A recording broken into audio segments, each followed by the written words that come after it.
What's poppin'? Welcome back to the channel, ladies and gentlemen. Today, full card predictions for Moicano versus Denis.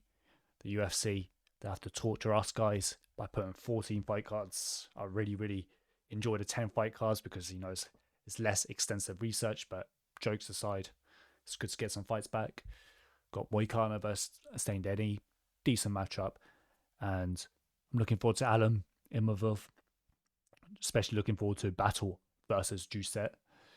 Anyways, before I go have a deep dive into the fights, I want to get something off the bat. Don't want you guys to skip this because I think it's cool to talk about the fights and that, but in betting, if you're putting money on these fights, it's about having a good process and a good system overall, right? Because unfortunately, in this game, in this business, as much as it would be cool to predict 100% of your fight outcomes correctly, win every single bet, it's just impossible, sadly. If you're winning a 100% clip, please hit me up, bruv. I'll bankroll you. We'll make billions together, but jokes aside, overall, it's about having a good overall system, good overall process for analyzing, breaking down the fights, selecting bets, and you just rinse and repeat the process. So yeah.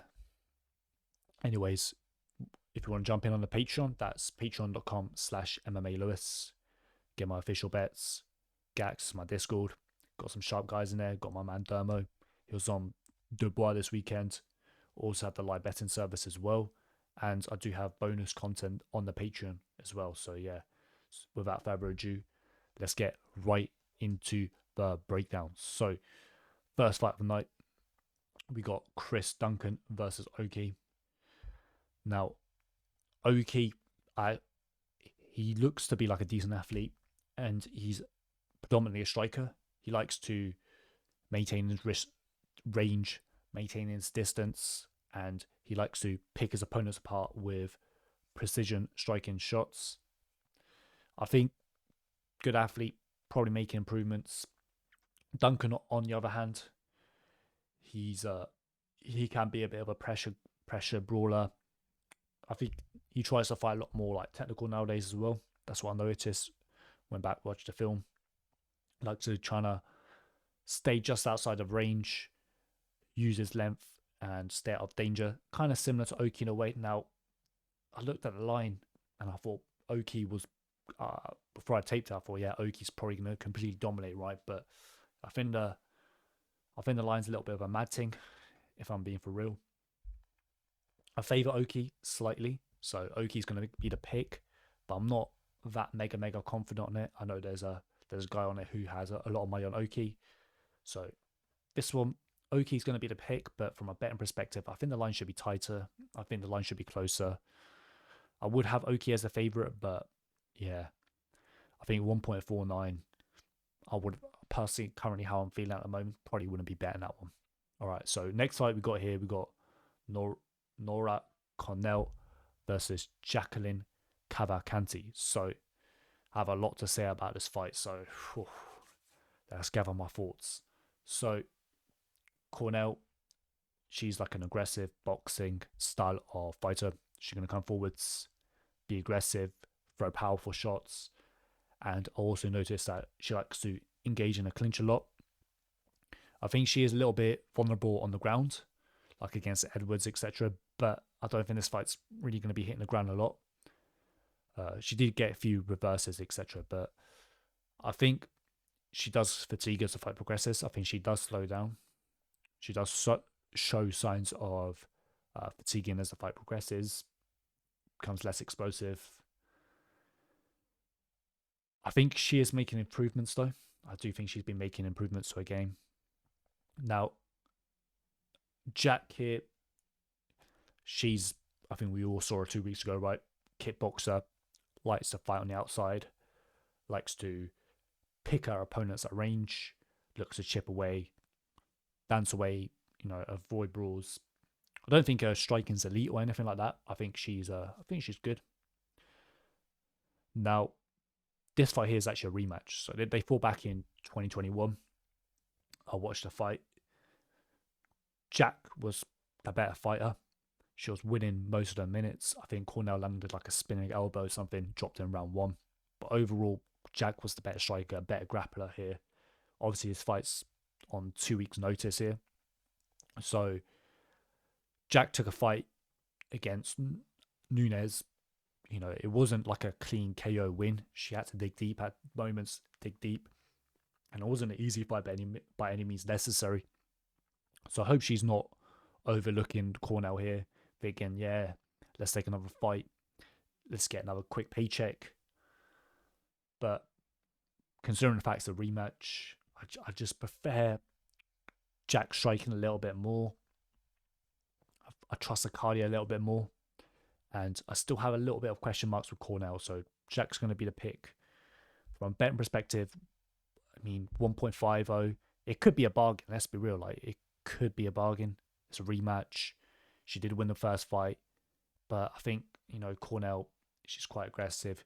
She's going to land some big shots on her feet. She's quite aggressive in a clinch. So I think this fight's going to play out a lot more competitive than people assume and than people think.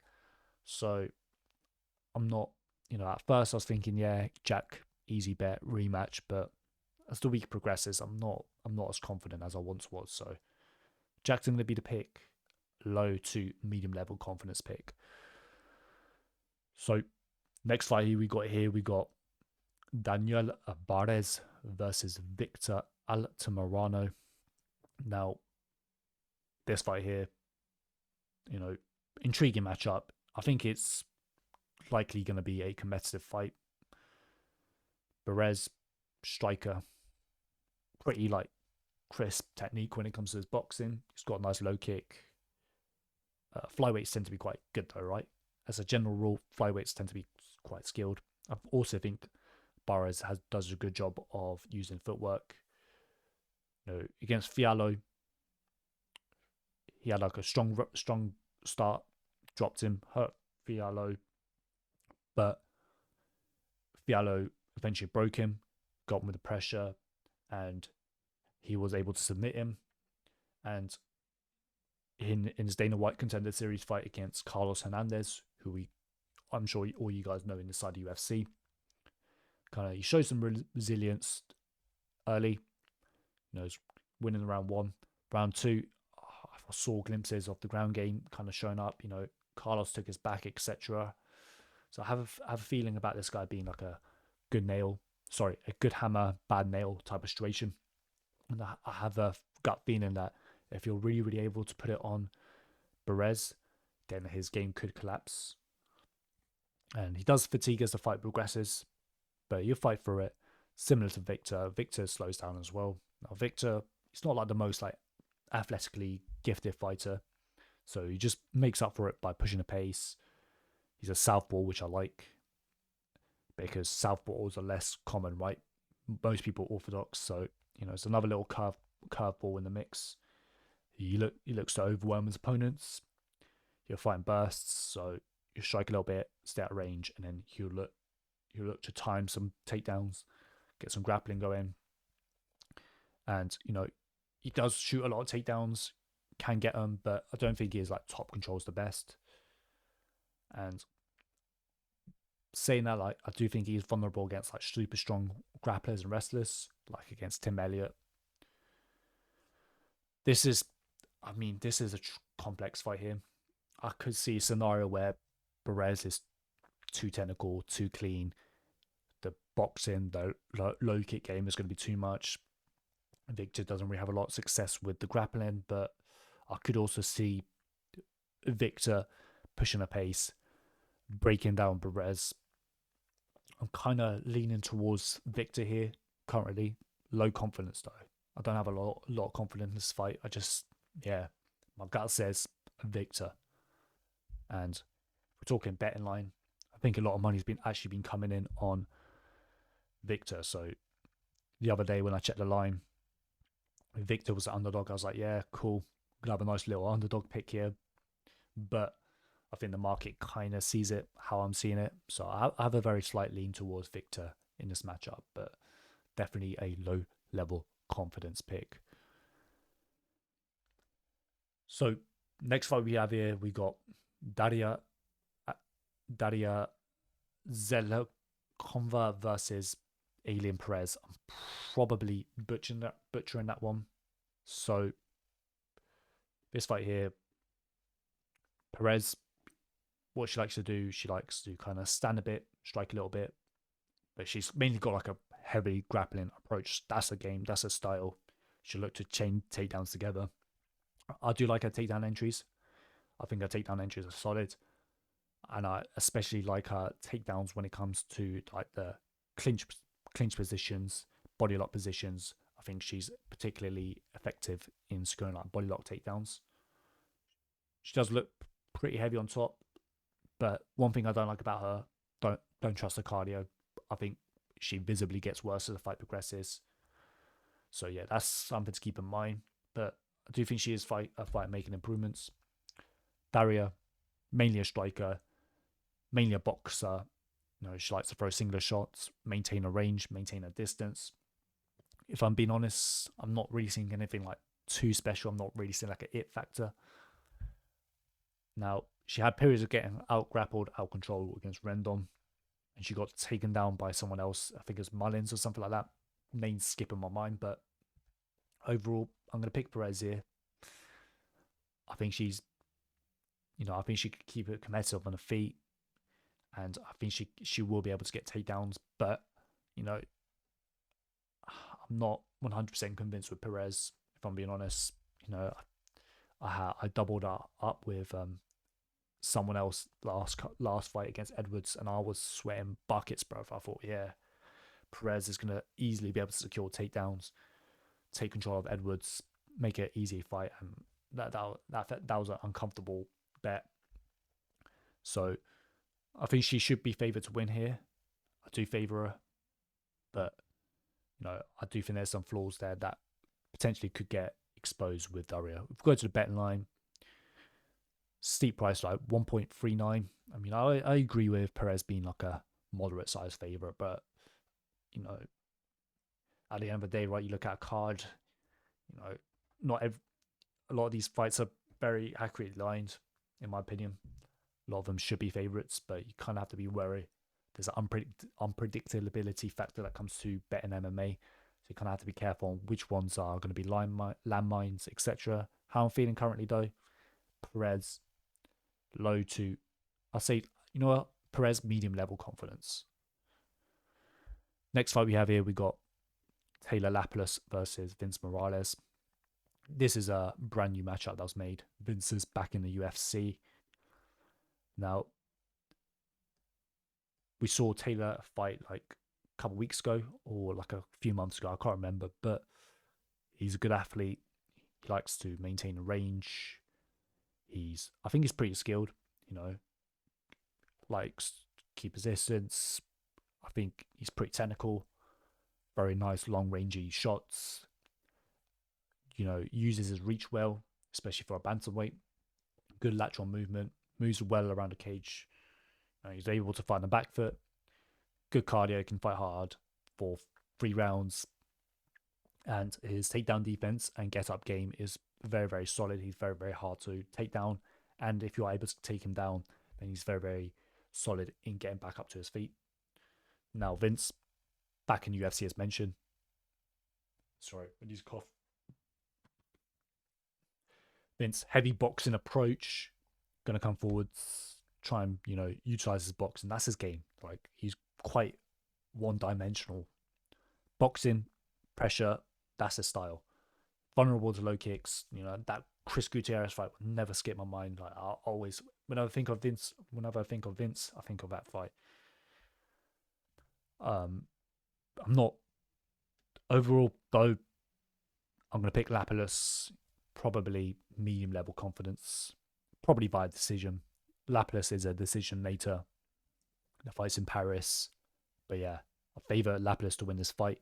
And I agree with him being quite a moderate size favourite. He's with like 1.29, something along those lines. I think he's the side. Maybe if you can get like even money or something like that on Lapilus decision, you might want to risk it. But obviously, prop bets, you've got to be more careful, more variance. Like, ideally, you just want to stick to money lines. But yeah, Lapilus decision, that's going to be my pick. for this fight.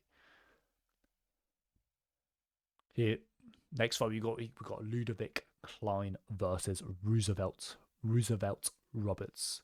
So Klein, I think Klein is extremely talented.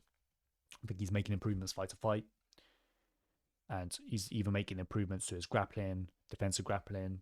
Klein, southpaw striker. I love his striking. Just super skilled, technical, crisp, fast, throws in combinations, nasty left high kick. Very good technique overall. Just very pleasing on the eye. Good lateral movement, and he's so sharp and so explosive. Just there's a lot to like on the Klein side, in my opinion. He's Roberts on the other side. He was a guy who was in the UFC before. He's a fighter who likes to, use his height, use his reach, utilize his length, and utilize his boxing, which I don't think he's a bad fighter by any means. But I just think there's something like mental with Roberts, and he's just unable to really put it all together. Because talent-wise, I do think he has some talent. And the one thing I've always not liked about Roberts is that he does a thing where he just backs up in a straight line in the cage. I never like that. So obviously you guys probably seen the line. Klein's going to be the pick, right? I just think he's the much better fighter, more upside, more talent, more potential. So not saying anything too special here, but Klein's going to be the pick. He's just a nightmare to deal with. I think better striker, better grappler, more physical. I think Roberts could break in there. So yeah, Klein's going to be the pick. High confidence, but the betting line reflects that, right? 1.10 line seems accurate to me. Next fight here, we got Oumar Sy versus Woon Jung. So Sy is a light heavyweight grappler, which is a bit of a rarity inside that division. He's got some serviceable striking to set up his grappling, but main thing is the grappling. That's his game. That's his style.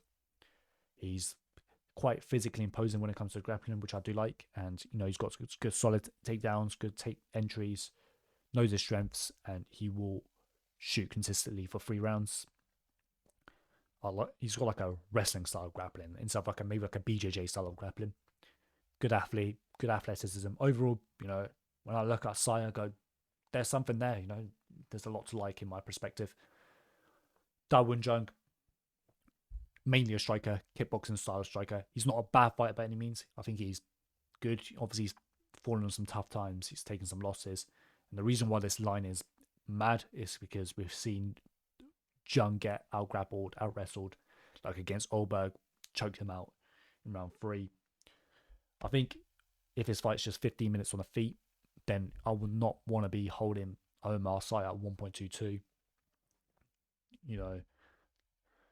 But because of Sy's grappling advantages, I'm still going to have to pick him, but I'm not in love with the betting line at 1.22. I think this is his toughest test to date, light heavyweight fight, right? If we're talking pick him, 1.6, 1.7, something along those lines. Give me Sy all day confidence, but yeah.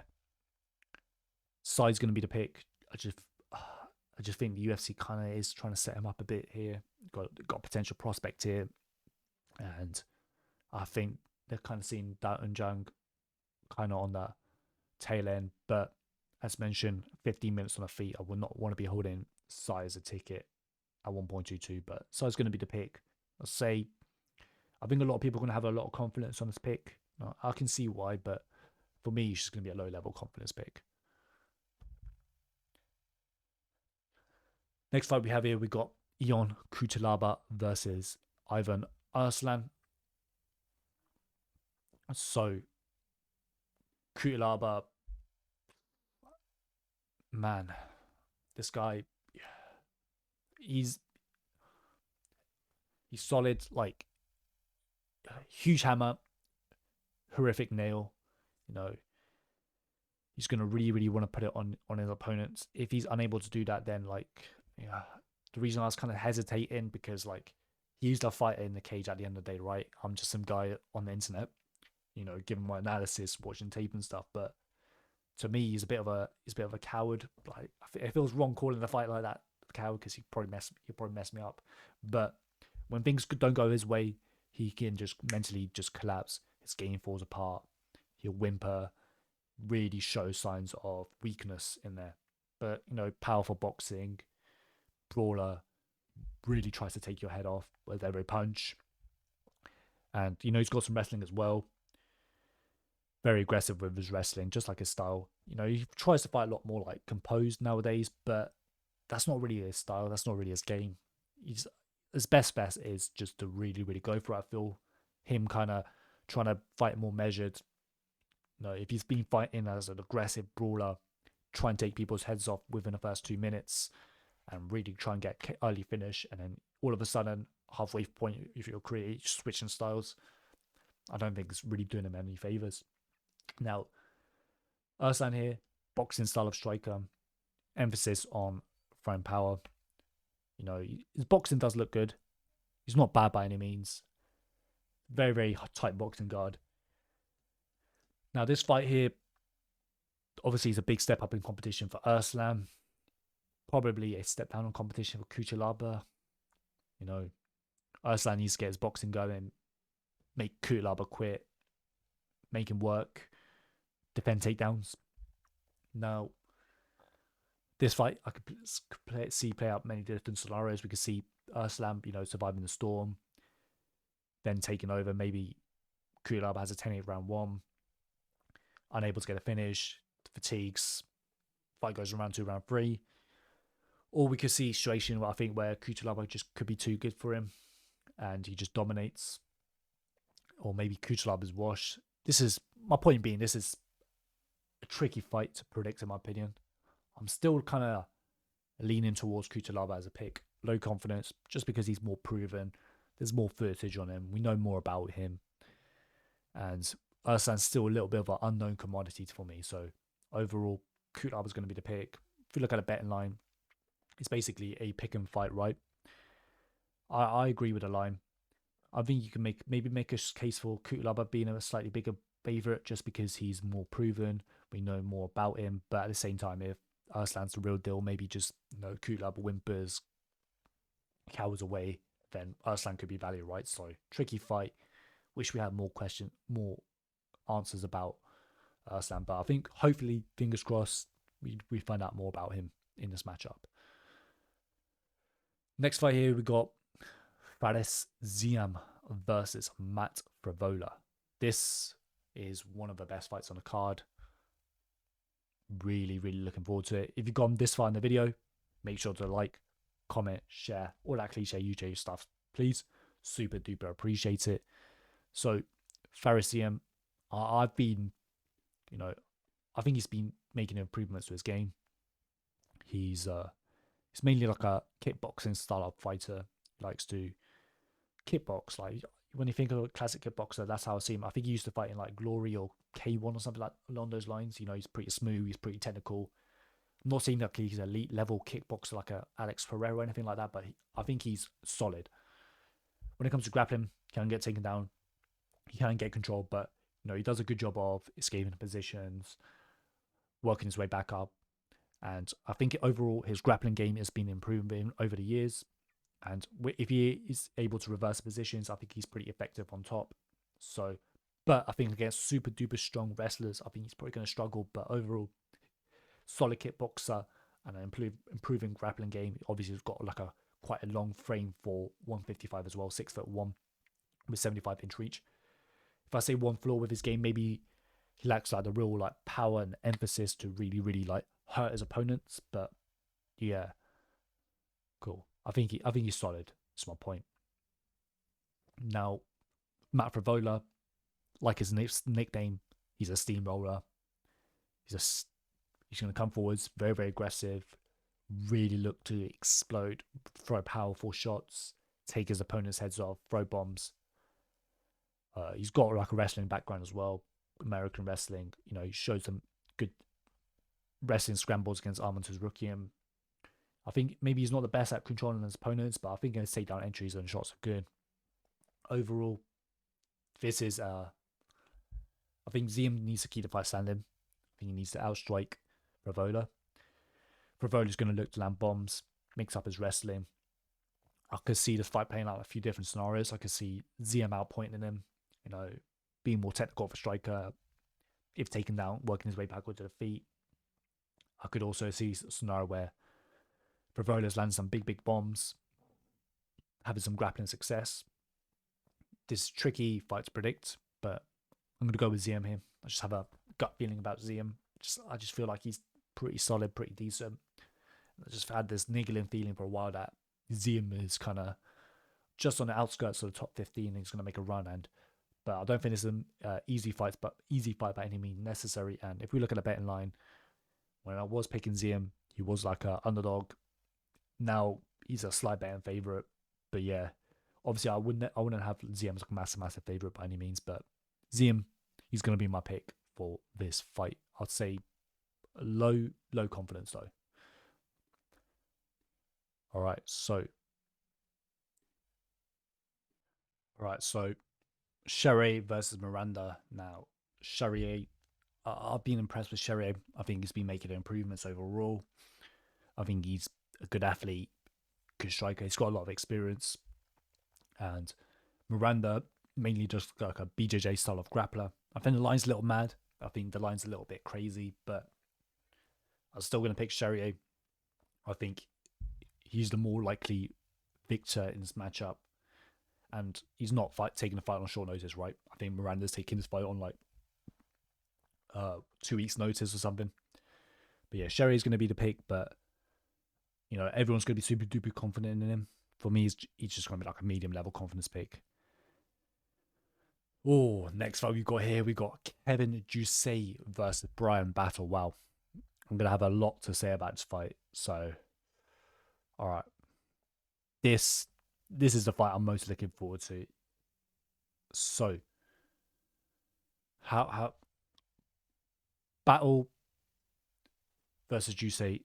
Now, the reason why I'm just trying to gather my thoughts, before I go in on this fight. So, Juicy, I'll start with Juicy. First of all, this fight's in France, right? Which I think it gives him an advantage. He's going to have the home crowd. He also fights South City kickboxing, so he can use his nationality as an advantage. But I like this Juicy guy. I think he's really, really solid. He kind of reminds me of Dan Hooker, so in a way. But he fights that City kickboxing. Maybe he's picked up some things from Dan Hooker. He's training with him. He's like, I really, really like how Dan, maintains his range, maintains his distance, and he likes to pick his opponents at range. Very similar to Dan Hooker. I think he has good striking fundamentals. This Juicy, I think he has good hardware as a fighter. I think he does a really, really good job of maintaining his range and utilizes his length and reach. He's like a 6'1". He's quite a tall, lengthy welterweight. He throws a ton of volume. I know Keenan Zog's a bit of a punching bag, but I was deeply, deeply impressed with what Juicy was able to cook up in that fight. I think he does a really, really good job of like layering his attack. So you go high, low, low, low, high, high, low, low. So he like really, really makes up his attack range of attacks. Keeps his opponents on his toes, keeps them guessing.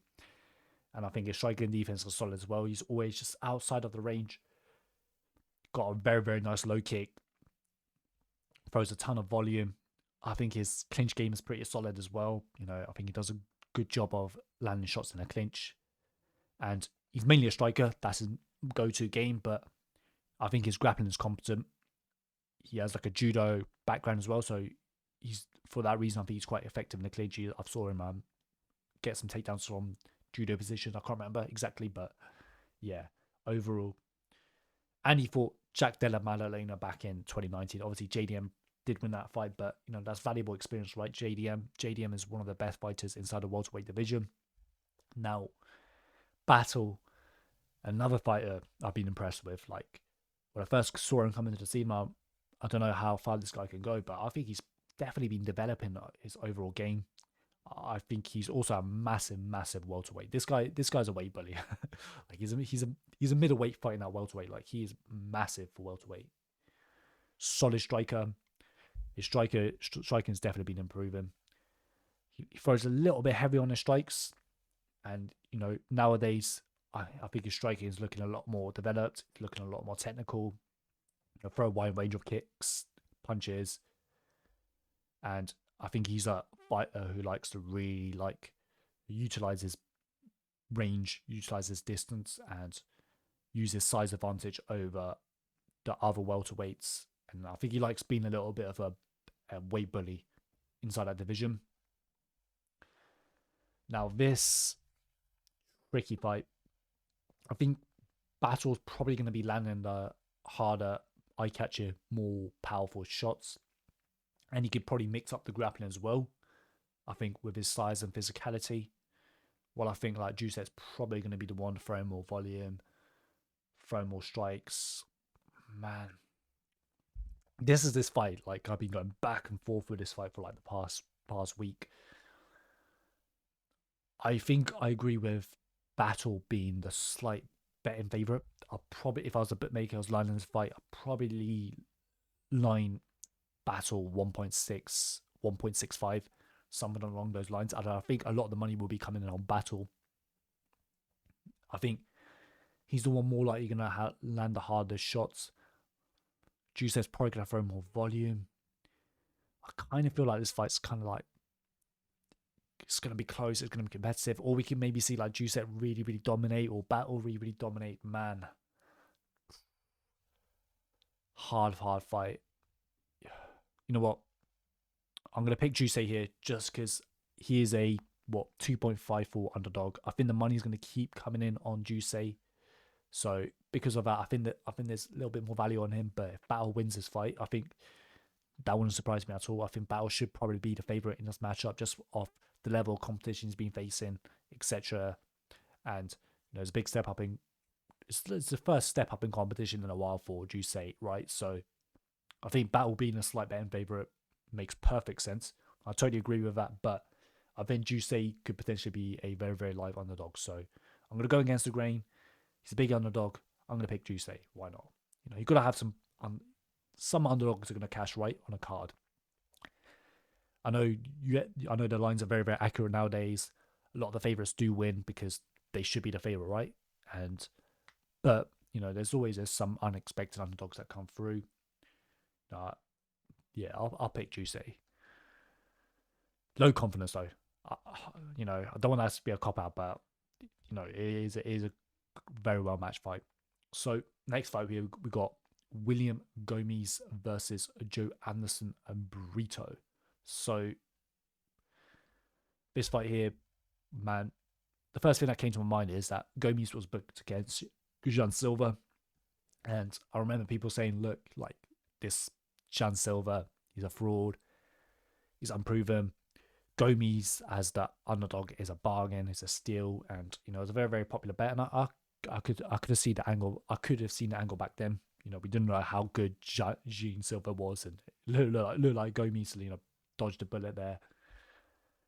So Gomes, he's a little bit of a boring fighter. I don't mean to be disrespectful or anything like that. You got to fight to your strengths, right?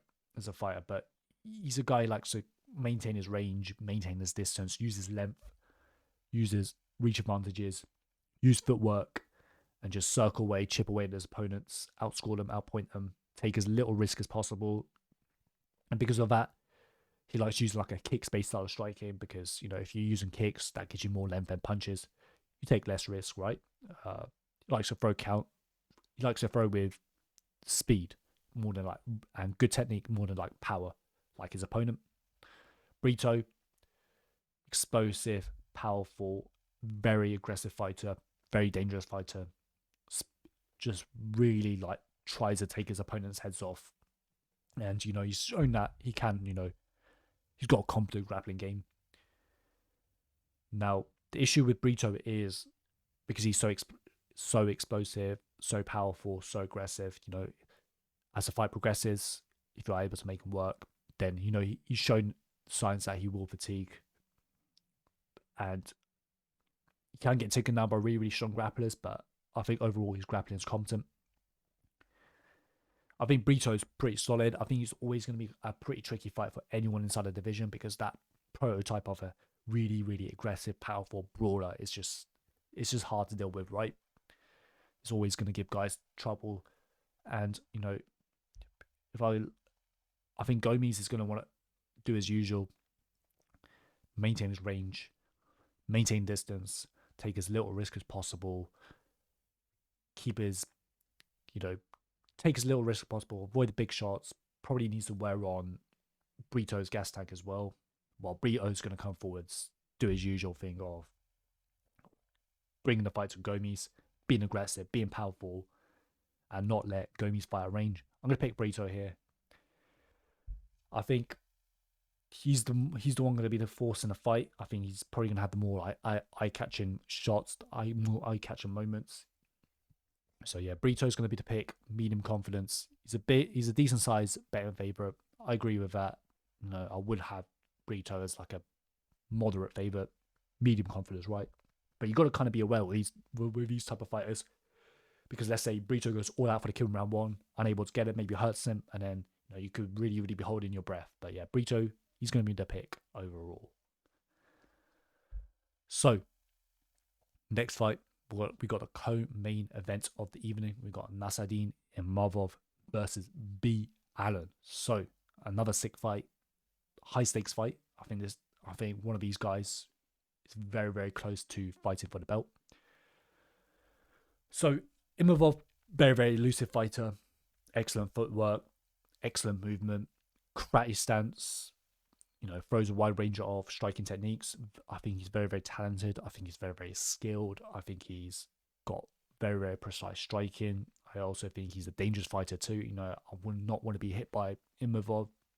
I think he does a excellent job of maintaining his range, maintaining his distance. I like his striking a lot.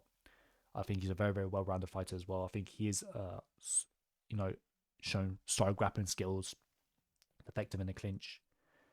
Obviously, he's shown a proneness to the cardio in the past, but I think he's been developing that part of his game. He's had some 5-round fights against Denis and, Cannonier.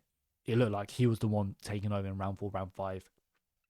But obviously, it's still something to keep in mind. But I think this fight being a 3-round fight is going to massively favour him. Ailín, another fighter who's been making improvements, got like a kickboxing style of fighting when it comes to striking. And overall, like his striking's been developing, he's been making improvements, but he uses his striking to set up his main strength, which is the wrestling, the grappling. I think he's a very, very solid grappler. I think he's an effective grappler. I like his BJJ. I like his wrestling skills. And he's definitely the most effective when he gets his grappling going. So hopefully he doesn't, fall in love with his kicks and hands. So I think I'm going to pick Imavov here. Medium confidence. I just think this guy's really, really talented. I just think he has that something here. But I think Brendan Ailín is a formidable foe. I don't want to underrate Brendan Ailín. I think on the feet, I think it's more likely that Ailín's going to be outmatched. And I think Ailín's going to have to get his grappling going. I just think Imavov's going to have enough grappling chops to keep the fight standing. Obviously, when I say grappling, like that fight against Joaquin Buckley in round 3, which was almost a 10-8, that comes to my mind. But I think he's going to have enough in the tank to get this victory. So Imavov's going to be the pick. Medium confidence. When we go to betting line 1.50, I agree with Imavov being like a moderate size favourite. I do have like a medium level confidence pick on Imavov.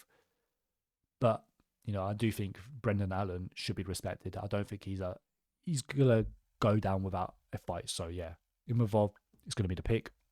We're going to go to the main event of the evening. So, before I go into the main event, super duper appreciate everyone tuning in. Really, really appreciate it. Please, all that cliche YouTube stuff, make sure to like, share, comment, sub, because it really, really does motivate me to keep producing this content. And I don't want to come in here, give you guys like bullshit picks. I'll do my research, etc. Especially if you're putting money on it, right? You have to. Also, you want to check out the Patreon. That's patreon.com/MMA-Lewis. Get my official bets. Get access to my Discord. Got the live betting service as well for those interested in live betting. And yeah, without further ado, let's get into it. So Moicano, I think he's solid. I think he's a good fighter. I think he's a well-rounded fighter. Got good striking. Mainly got like a kickboxing style of striking. The only thing I don't like about Moicano's like striking is that maybe lacks like the real power to really, really put a stamp on his striking. And, you know, the big flaw with Moicano is his chin, his durability. It's definitely suspect, but he also has like a very, very solid BJJ black belt, right? And a very, very solid grappling game. But, you know, you do need a solid chin in this game. Talking of his grappling game, I do really, really like his grappling. I think it's really, really solid. I think he's heavy on top. I think he can secure submissions. I think he can hold down his opponents. Benoît Saint-Denis, this fight's in France, so that's going to favour him. I think when the UFC put this one, they kind of still want to give Benoît Saint-Denis a push. Very, very aggressive fighter. Southpaw. He looks to be as powerful as possible. He looks to be explosive as possible. He wants to put a pace on his opponents, put pressure, overwhelm them. You know, he's well-rounded. You know, he showcased that he can grapple and he can strike. But because he's so aggressive, so reckless in a way, that can leave him open for like a hard counter coming in. That DP fight comes to mind, right? I know he has staff, etc., but you know, at the end of the day, he did lose the fight. He did leave himself open, and that was one of the things I noticed on tape against before the DP fight, and that kind of like that actually took me off the Benoît Saint-Denis side, because I actually had like a bet on BSD. I got some of the earlier lines. I know he closed at 1 point. I can open close at 1.3, 1.4, something like that. But I got like 1.6. I was thinking, yeah, BSD, but he does leave himself open here. I don't know if Moicano has that real power to really, really take advantage of that. But overall, BSD is going to be the pick. I favour BSD, especially early. You know, I think he's going to bring a storm. He's going to bring a fight to Moicano. You could clip him early. I think if I was going to target Moicano, I'd rather target him from a live betting perspective, you know. And yeah, BSD is going to be the pick. I'm not as confident as everyone else. You know, it's going to be a low-level confidence pick here for me, because I do think Moicano is a solid fighter. So yeah, overall, BSD is going to be the pick. So, end of the breakdown. Super duper appreciate everyone tuning in. Speaking for 45 minutes. I need some water. Make sure to like, comment, share, sub. Super duper appreciate all the support. And yeah, good luck with your bets this weekend.